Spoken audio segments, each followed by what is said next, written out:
The Hamilton Ticats travel to Montreal on Sunday to take on the Alouettes, and I'm here with Spectator columnist Steve Milton. And Steve, the conversation this week has been about the quarterbacks.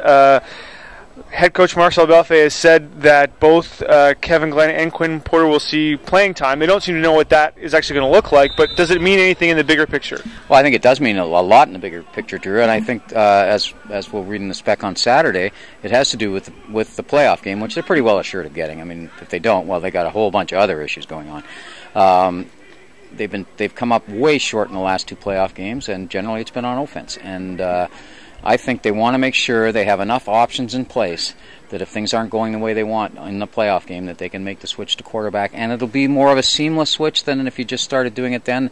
In a way, their 500 record, this is one of the ways that is actually helping them, because it's allowed them 4 games here, because if they lose tomorrow, they can't, really their fate's set. They're going to be playing on the road, I think, in the playoffs. So then you've got a lot of time here to sort of work out the rhythm of how you will use it. It's not a 2-quarterback system, and I don't think it's 1A and 1B, but 1 and 2 are a lot closer now than they used to be. And there are a lot of nuances to it and a lot of things to figure out, and they need these 4 games to figure that out for that 5th game, which is the playoff game.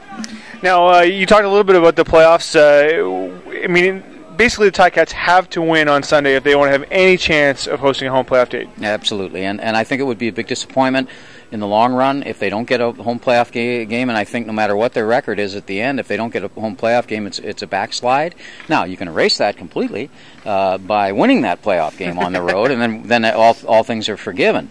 Yeah, they have to beat Montreal, and boy, that's a huge task, because Montreal comes into this thing motivated because they're used to finishing first. They don't win tomorrow or on Sunday, and then they've got their own issues with Winnipeg, so they're going to be up for this thing. There's no doubt about it. The pressure's off Anthony now. He doesn't have to throw 280 yards now. He's got the record of all time, so they're going to be a tough out.